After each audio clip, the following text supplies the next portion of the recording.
அஸ்ஸலாமு அலைக்கும் வரஹ்மத்துல்லாஹி வபரகாத்துஹு. கண்ணியத்திற்குரிய எல்லாம் வல்ல அல்லாஹுவின் நல்லடியார்களே,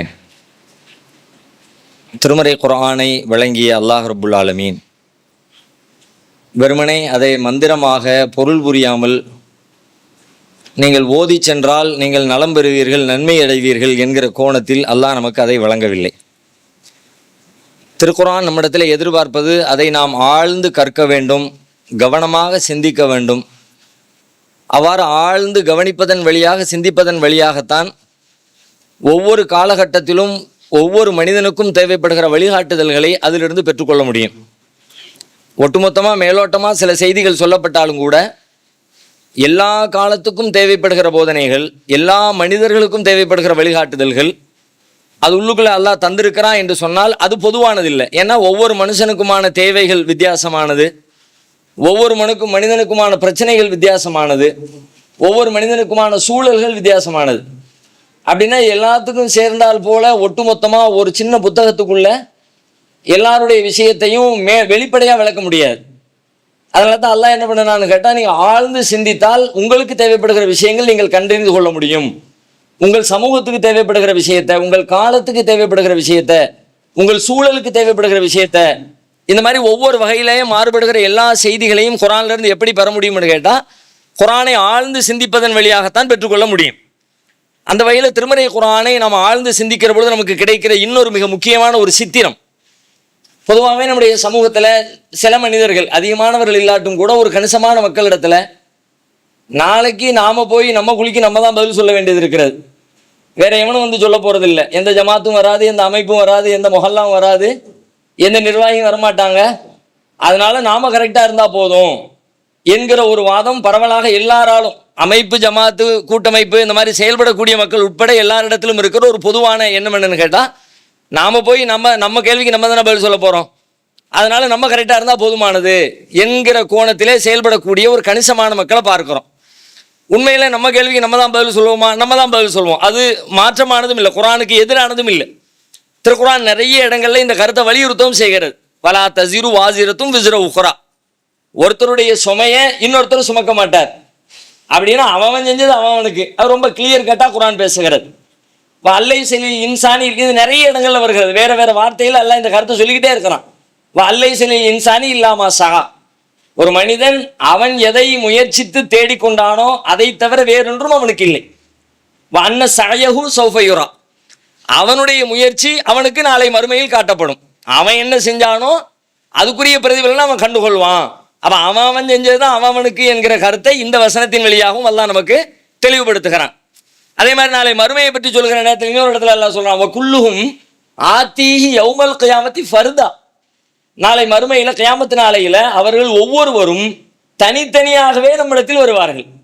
எல்லாரும் கூட்டமா வந்து நாங்கள் எல்லாம் மொத்தமாக இருந்தோம், ஒரே ஏரியா, ஒரே ஊர், எல்லாத்தையும் மொத்தமாக ஒரு விசாரணை வச்சிரு அப்படிலாம் கேட்க முடியாது. குல்லுஹும் ஆத்தீஹி யௌமல் கியாமத்தி ஃபர்தா, கியாமத்து நாளில் அவர்கள் ஒவ்வொருவரும் தனித்தனியாகவே நம்மிடத்திலே வருவார்கள்.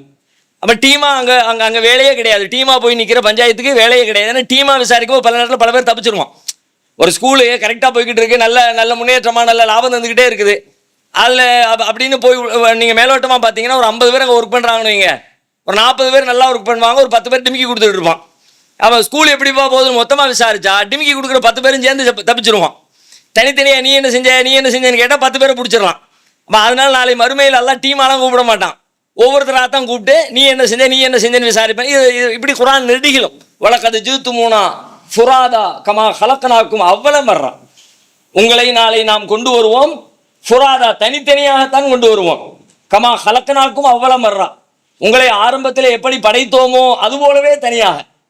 ஆரம்பத்தில் நீங்கள் உலகத்துக்கு வரும்போது டீமா வரல தானே, ஜமாத்தா கூட்டமா, 2 பேர் ரெட்ட பிள்ளையா வந்தாலும் கூட முன்ன பின்ன தான் வருவான். 2 பேர் ஒரே நேரத்தில் 2 பேர் ரெட்ட பிள்ளைன்னு சொன்னாலும் உலகத்தில் நெசத்தில் ரெட்ட பிள்ளைலாம் கிடையாது. அது எப்போ என்ன பிள்ளை, முதல்ல முந்தி ஒரு பிள்ளை பிந்தி ஒரு பிள்ளை, ரெட்ட பிள்ளைன்னு சொல்லுவாங்க. ஒருத்தனை அண்ணம்பாங்க, ஒருத்தனை தம்பிம்பாங்க.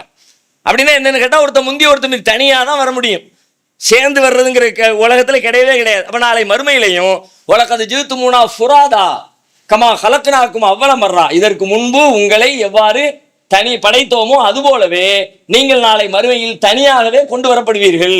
இப்படி குர்ஆன் நெடுகிலும் நாளை மறுமையில தனித்தனியாகத்தான் விசாரிக்கப்படும். உங்க கேள்விக்கு நீங்க தான் பதில் சொல்ல போறீங்க, நீங்க வாழ்ந்த வாழ்க்கைக்கு நீங்க தான் பொறுப்பு என்கிற கருத்து குர்ஆன் நெடுகிலும் இருக்கிறது. ஆனால் இன்னொரு புறத்தில் பார்த்தால் அதற்கு நேர் மாற்றமான கருத்துக்களை தரக்கூடிய வசனங்களையும் நபிமொழிகளையும் பார்க்க முடிகிறது. இது இந்த அடிப்படையில் பார்க்கிற பொழுது அவன் செய்யல, அவன் சரி செஞ்சால் போதுமானது என்கிற கோணம் தெரிகிறது. ஆனால் வேறு சில வசனங்களை குர்ஆன்ல எடுத்து பார்த்தா அவை இந்த கருத்துக்கு நேர் எதிரான கருத்தை தருவதை போல மேலோட்டமாக தெரிகிறது. எப்படி தெரியுது? குர்ஆன்ல ஒரு இடத்துல அல்லாஹ் ரப்பல் ஆலமீன் சொல்லி காட்டுகிறான், வத்தகு ஃபித்னத்தன் லா துஸீபன்னல்லதீன ஸலமூ மின்கும் ஹாஸா. வத்தகு ஃபித்னத்தன், நீங்கள் சோதனையை பயந்து கொள்ளுங்கள். லா துஸீபன்னல்லதீன ஸலமூ மின்கும் ஹாஸத்தன், அந்த சோதனை உங்கள யாரு அநியாயம் செஞ்சாங்களோ அவர்களை மட்டும் பிடிக்கும் என்று எண்ணி விடாதீர்கள். அவர்களை மட்டுமே பிடிப்பதாக எண்ணி விடாதீர்கள். அநியாயம் செஞ்சவனை மட்டும்தானே பிடிக்கணும். சோதனை என்பது துன்பம். இவ்வளவு வசனங்களும் சொல்ற கருத்து சரியா இருந்தா அது அப்படித்தான் அந்த கருத்துன்னு சொன்னா, இந்த வசனம் எப்படி சொல்லணும்? அநியாயம் செஞ்சவனை மட்டும் தனியா பிடிக்கும் சோதனைன்னு சொல்லணும். அல்லாஹ் என்ன சொல்றான்? அநியாயம் செஞ்சவனை மட்டுமே பிடிக்கும்னு நினைச்சிடாத, அப்படி ஒரு சோதனையை நீ பயந்துக்க. நீ சோதனை வாழ்க்கை எப்படி இருக்குன்னு கேட்டா, வாழ்க்கை சோதனையால் நிரம்பியது. இந்த சோதனை எப்படிப்பட்டதுன்னா, அது உனக்கு அநியாயம் செஞ்சவனுக்கு மட்டுமே சோதனை வரும், துன்பம் வரும், தண்டனை வரும் நினைக்காத. அநியாயம் செஞ்சவனையும் சாண்டி எல்லாத்துக்கும் வரும். ஒட்டுமொத்தமா எல்லாரும் சேர்ந்து அழிஞ்சு போயிருவேன், கவனமா இரு. அதுக்கு நீ பயந்துக்க. எல்லாரும் சேர்ந்து மூத்த போயிடக்கூடாதுடா, எல்லாரும் சேர்ந்து தோல்விக்கு ஆளாயிடக்கூடாது, எல்லாரும் சேர்ந்து பின்னடைவை சந்திச்சிடக்கூடாது. அப்படின்ற விஷயத்துல நீ கவனமா இரு. அவன் செஞ்சதுதான் அவனுக்குன்னு சொன்னா எல்லாருக்குமாக சேர்த்து என்கிற அந்த வசனமே அநியாயம் செஞ்சவனை மட்டும் பிடிக்காது, அநியாயம் செய்யாதவர்களையும் பிடிக்கும் என்கிற கருத்தை அல்லாஹ் ரப்பல் ஆலமீன் பேசுகிறான். அப்படியான இது மாதிரி இன்னும் சில வசனங்களும் இருக்கிறது. இவற்றின் வழியாக அல்லாஹ் சொல்ல வருகிற செய்தி என்ன? முரண்பாடா அல்லாஹ் சொல்லல. குர்ஆன் என்னைக்குமே முரண்பாடா பேசாது. அது என்ன ஃபேக்டோ, என்ன உண்மையோ, என்ன யதார்த்தமோ, என்ன கல நிலவரமோ அதைத்தான் குர்ஆன் பேசும். அந்த வகையிலே சிந்தித்து பார்த்தால் ரெண்டு வேறு வேறு செய்திகளை பற்றி குர்ஆன் பேசுகிறது. ஒரு செய்தி என்ன? இந்த உலக வாழ்வு சம்பந்தப்பட்டது. இன்னொரு செய்தி நாளை மறுமை சம்பந்தப்பட்டது. நாளை மறுமை என்பது எல்லோருக்கும் தனித்தனியானது. மறுமையினுடைய விசாரணை ஒருத்தன் செஞ்ச தப்பு இன்னொருத்தனை பாதிக்கவே பாதிக்காது. அவன் எப்படி இருந்தாலும் அவன் மிஸ்கால தர்ரத்தின் ஹைரை யாரா, அணு அளவு நன்மை செய்திருந்தாலும் அவன் செஞ்சா அவனுக்கு அந்த நன்மை, அவன் புள்ள செஞ்சா புள்ளைக்கு அவன் நன்மை, அவனுடைய தாத்தா செஞ்சா தாத்தாவுக்கு நன்மை, பேரன் செஞ்சா பேரனுக்கு நன்மை. அவன் என்ன செஞ்சாலும் அவன் செஞ்சா அவனுக்கு கூலி. ஒருத்தன் செஞ்சதுக்கான கூலி நாளை மறுமையில் இன்னொருவனுக்கு வழங்கப்படவே படாது.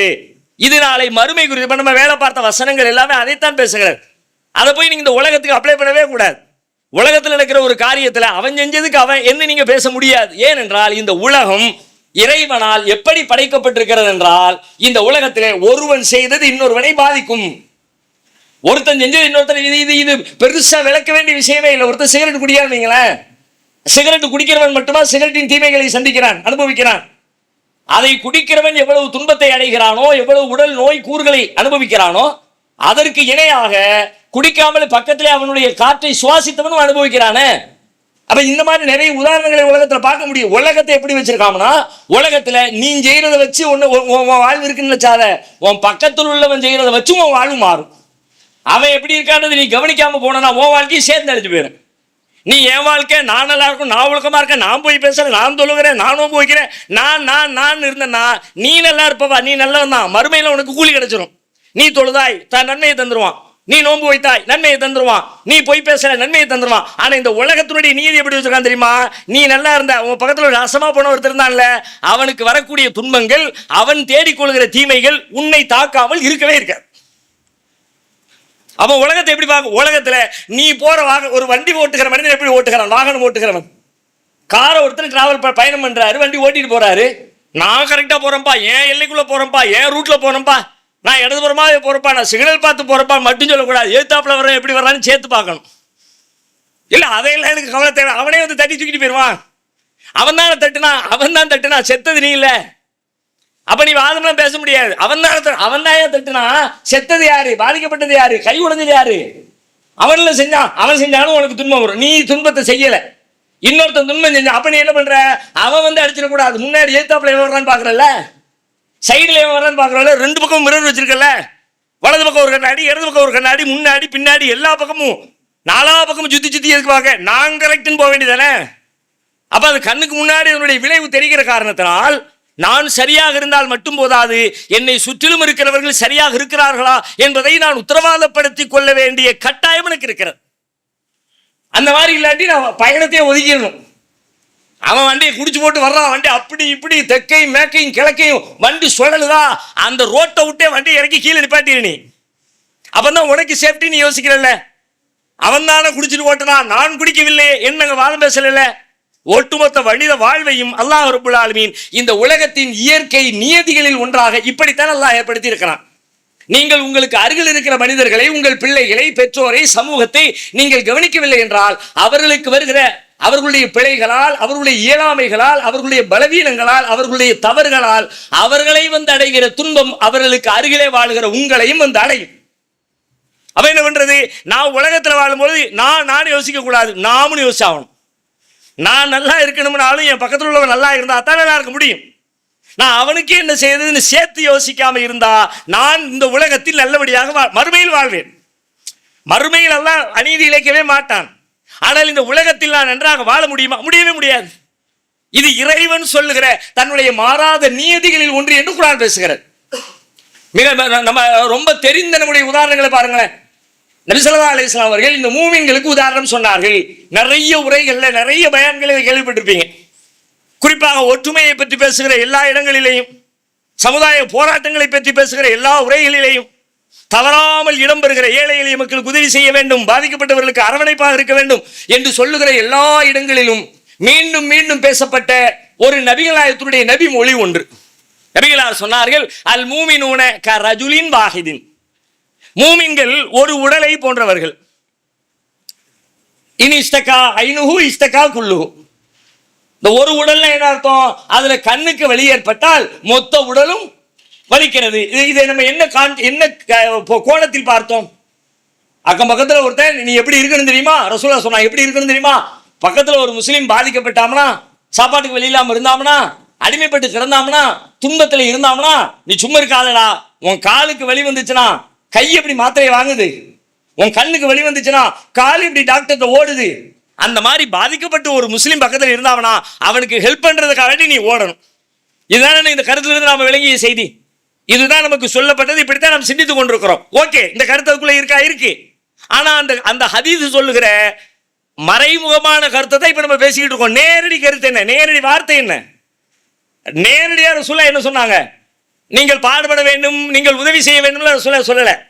ரசூலுல்லாஹ்வுடைய டைரக்ட் வார்த்தை என்னன்னா, இனிஸ்தகா ஐனுஹு இஸ்தகா குல்லுஹு. கண்ணுக்கு வலி வந்தால் மொத்தமும் வலிக்கும்.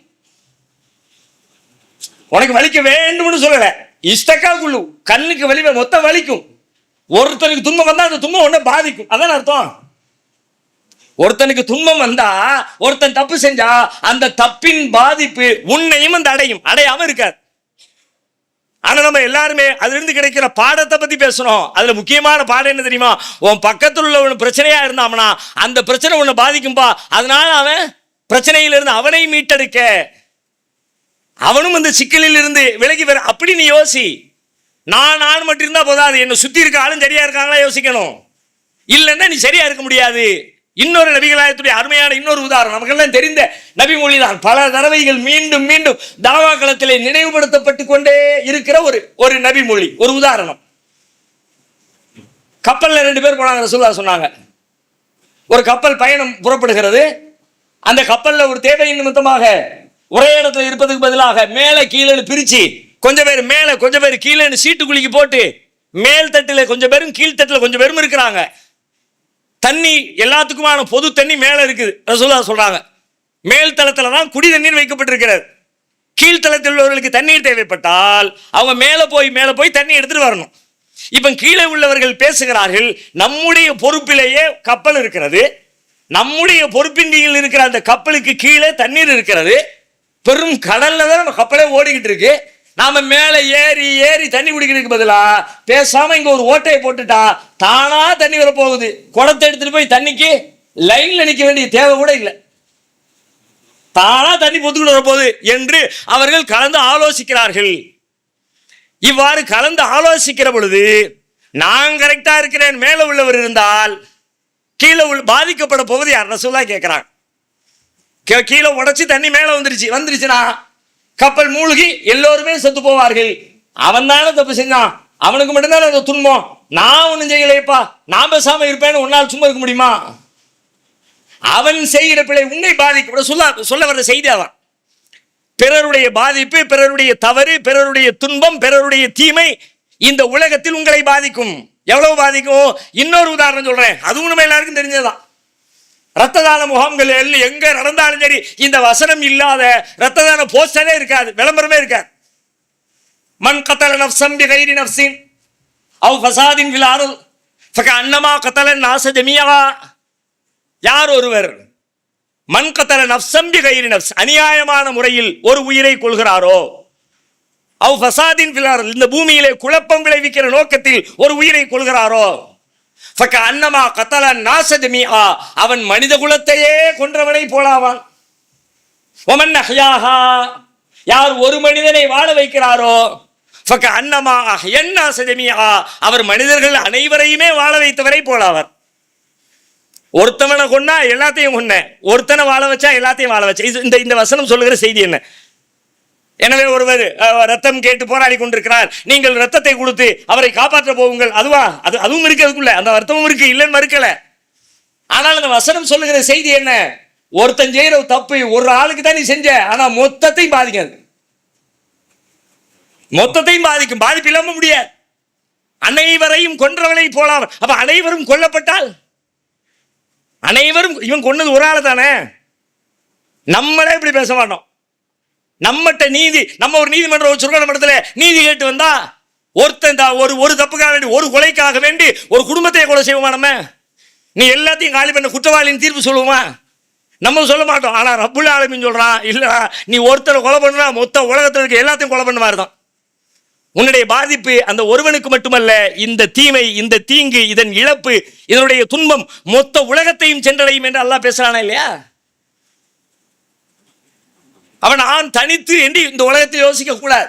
நான் ஒரு சமூகமாகத்தான் யோசிக்கணும், நான் ஒரு கூட்டமாகத்தான் யோசிக்கணும், நான் ஒரு இயக்கமாகத்தான் யோசிக்கணும், நான் ஒரு மஹல்லாவாகத்தான் யோசிக்கணும். முஸ்லீம் என்றார், முஸ்லீம் அல்லாத மக்கள் அவங்க எப்படி வேணாலும் யோசிச்சுட்டு போடும், பிரச்சனை இல்லை. ஆனா முஸ்லீமாக இருந்தால் எப்படி யோசிக்கணும்னு கேட்டா, தனித்து யோசிக்க கூடாது.